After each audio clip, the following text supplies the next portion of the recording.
Online tuition ক্লাসে তোমাদের সবাইকে স্বাগত। আজকের ভিডিওতে তোমাদের জন্য রয়েছে ক্লাস 6-এ ইতিহাসের প্রথম অধ্যায়ের সমস্ত ছোট বড় গুরুত্বপূর্ণ প্রশ্নের উত্তর সহ আলোচনা করা আছে। সম্পূর্ণ ভিডিওটি স্কিপ না করে দেখতে থাকো।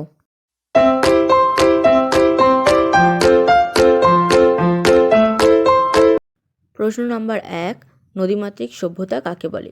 উত্তর, পুরনো দিনের অনেক সভ্যতা নদীর ওপর নির্ভর করেই তৈরি হয়েছিল। সেই সব সভ্যতার কাছে নদী ছিল মায়ের মতো, তাই সেগুলিকে নদীমাতৃক সভ্যতা বলা হয়। প্রশ্ন নাম্বার 2, মাতৃক শব্দের অর্থ কী? উত্তর, মাতৃক মানে মায়ের মতো। প্রশ্ন নাম্বার 3, ভারতীয় উপমহাদেশকে একসময় কী বলা হতো? উত্তর, ভারতীয় উপমহাদেশকে একসময় ভারতবর্ষ বলা হতো। প্রশ্ন নাম্বার 4, ভারত শব্দের একটি অর্থ কী? উত্তর, ভারত শব্দের একটি অর্থ হল ভারতের বংশধর। প্রশ্ন নাম্বার 5, ভারতবর্ষের উত্তর ও দক্ষিণ অংশকে ভাগ করেছে কোন পর্বত? উত্তর, বিন্ধ্য পর্বত। প্রশ্ন নাম্বার 6, আর্যাবর্ত কাকে বলা হতো? উত্তর, সাধারণভাবে আর্যরা ভারতের উত্তর অংশে বসবাস করত, তাই ওই উত্তর ভারতকেই আর্যাবর্ত বলে বোঝানো হতো। প্রশ্ন নাম্বার 7, দাক্ষিণাত্য কাকে বলা হতো? উত্তর, বিন্ধ্য পর্বতের দক্ষিণ দিকে আর্যদের বিশেষ কোনো প্রভাব ছিল না, এই দক্ষিণ ভাগকেই বলা হতো দাক্ষিণাত্য। প্রশ্ন নাম্বার 8, দাক্ষিণাত্য অঞ্চল কোথা থেকে কোথা পর্যন্ত বিস্তৃত ছিল? উত্তর, বিন্ধ্য পর্বত থেকে কন্যাকুমারী ছিল দাক্ষিণাত্য অঞ্চল, মানে বিন্ধ্য পর্বত থেকে কন্যাকুমারী পর্যন্ত দাক্ষিণাত্য অঞ্চল বিস্তৃত ছিল। প্রশ্ন নাম্বার 9, কাবেরী নদীর দক্ষিণ অংশকে দ্রাবিড় দেশও বলা হতো কেন? উত্তর, দ্রাবিড় জাতিরা ওই দক্ষিণাত্যে বসবাস করত, তাই কাবেরী নদীর দক্ষিণ অংশ দ্রাবিড় দেশও বলা হতো। প্রশ্ন নাম্বার 10, দাক্ষিণাত্য অঞ্চলের ভাষাগুলিকে কোন ভাষা বলা হতো? উত্তর, দ্রাবিড় ভাষা।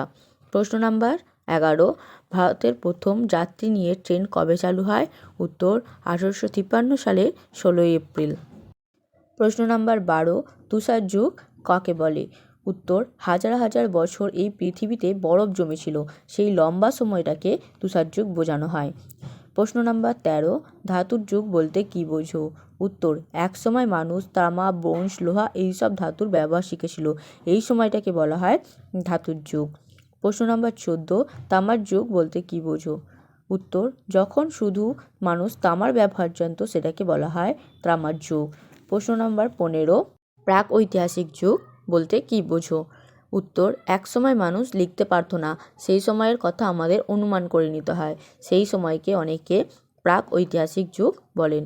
প্রশ্ন নাম্বার 16, প্রায় ঐতিহাসিক যুগ কাকে বলে? উত্তর, পুরনো সময়ের লেখা পাওয়া যায় কিন্তু সেটা পড়া যায় না, সেই পুরনো সময়টাকে বলা হয় প্রায় ঐতিহাসিক যুগ। প্রশ্ন নাম্বার 17, ঐতিহাসিক যুগ কাকে বলে? উত্তর, যে সময়ের লেখা পাওয়া যায় ও পড়াও যায় তাকে বলা হয় ঐতিহাসিক যুগ। প্রশ্ন নাম্বার 18, সাল বোঝাতে কোন কোন শব্দ ব্যবহার করা হয়?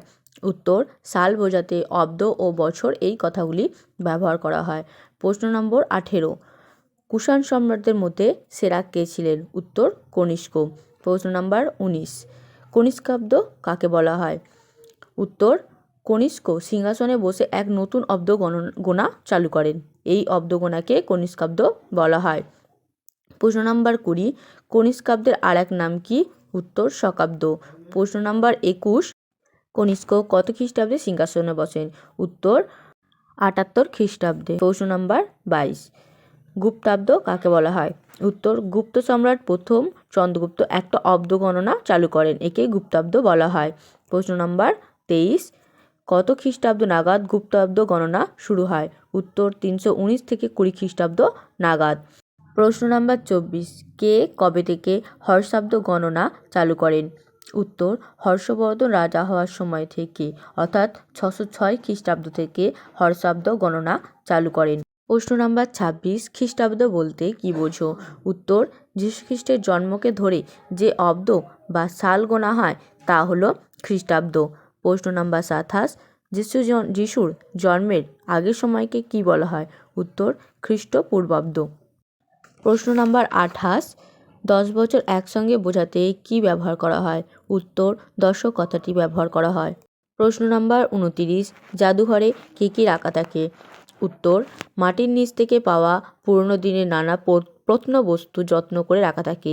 আর কী কী থাকে? আর থাকে মাটির উপরে পাওয়া নানা জিনিসও, থাকে হারিয়ে যাওয়া বিশাল জন্তুর হাড়, আবার থাকে রাজা রানীদের পোশাক, অস্ত্রশস্ত্র, নানা রকম মূর্তি, ছবি, বইপত্র। প্রশ্ন নাম্বার 30, ইংরাজিতে জাদুঘরকে কি বলা হয়? উত্তর, মিউজিয়াম বলা হয়।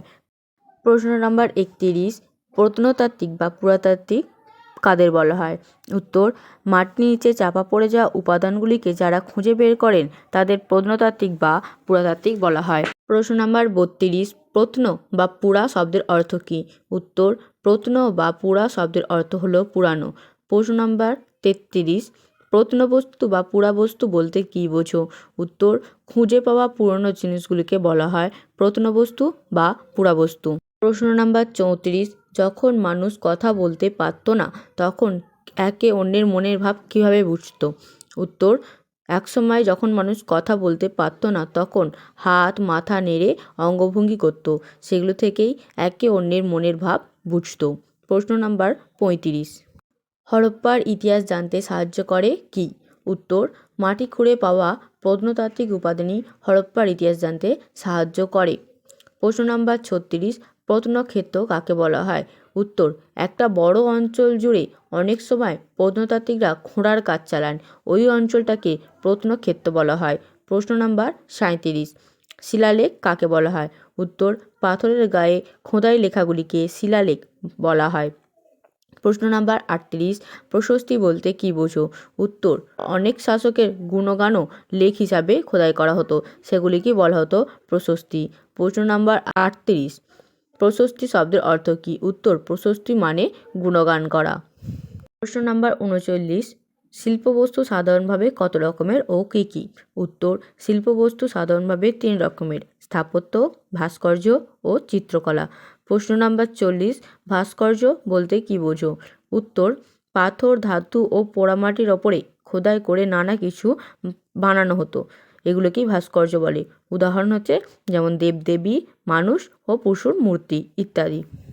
প্রশ্ন নাম্বার 41, দুটি গুহাচিত্রের উদাহরণ দাও। উত্তর, ভীমবেটকা ও অজন্তার গুহা। প্রশ্ন নাম্বার 42, কতগুলি স্থাপত্যের উদাহরণ দাও। উত্তর, বাড়িঘর, প্রাসাদ, মন্দির ইত্যাদি। প্রশ্ন নাম্বার 43, প্রাচীন ভারতীয় উপমহাদেশের ইতিহাসের উপাদানগুলিকে কটি ভাগে ভাগ করা হয়? উত্তর, 6টি ভাগে ভাগ করা হয়। প্রশ্ন নাম্বার 44, গুপ্ত সম্রাট সমুদ্রগুপ্তের প্রশস্তির নাম কি? উত্তর, গুপ্ত সম্রাট সমুদ্রগুপ্তের প্রশস্তির নাম এলাহাবাদ। প্রশ্ন নাম্বার 45, হর্ষচরিত কার লেখা? উত্তর, হর্ষচরিত বাণভট্টের